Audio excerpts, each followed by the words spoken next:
helping others, trying to take something back. Take something back from the comments. What you did today was something I have never had a speaker sit in here do. You kept the attention of these students for an hour. In essence, he's just a very unusual young man with high goals and with the ability and the perseverance to achieve those goals. Give it up for Jeffrey Kendall. At our College Football Today studio. For the next hour, we have a very special presentation for you. It's a history of the game like none other before, seen through the lenses of NFL films. Anchors Away, the history of Navy football, presented by the Military Channel. Enjoy the show. On a football field or the arenas of battle, success is dependent upon strong leadership, the indomitable will to confront any obstacle, and the courage to persevere no matter how difficult the circumstances.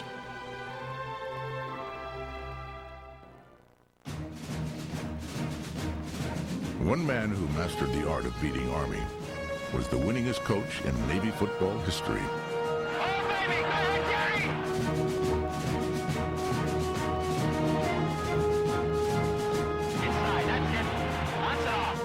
George Welch's 7 triumphs in 9 games over Army began with the rivalry's most lopsided victory.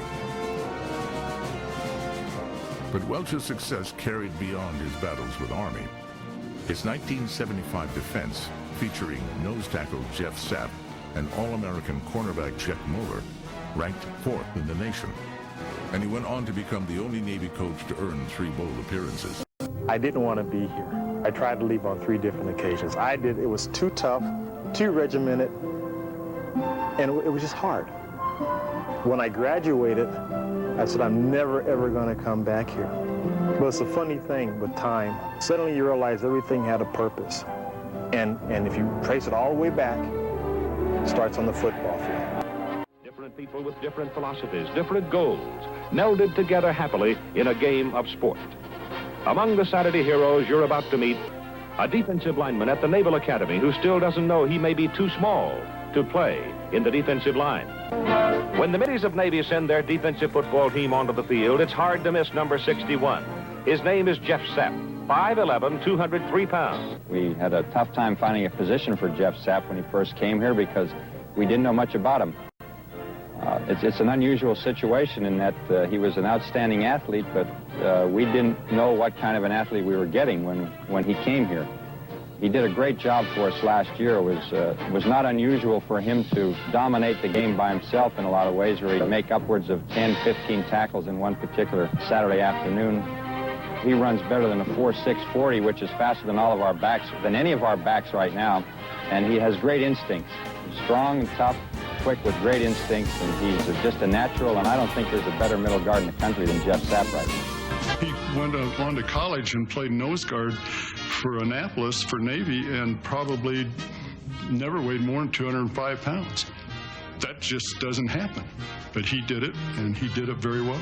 I know one time Jeff said that they played Notre Dame, and I think he had like 17 unassisted tackles against Notre Dame. Now, you know Notre Dame's offensive linemen are big, strong guys, but they couldn't block him.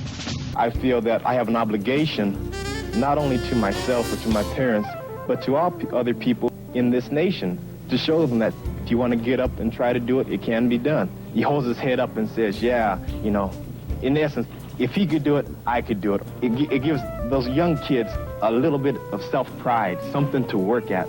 And I feel that my exposure to the people across the country in my position that I'm in, I have the opportunity to instill this in some, young children, because that's where it all starts, with the young kids. And I hope that I'll be able to reach some of them and say, well, hey, it's not about doing it by yourself. It's about teamwork.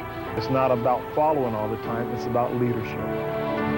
You see the inscription, died in battle. It kind of brings you back to home, puts you back in focus that the fact is that we're here to become officers and to serve our country.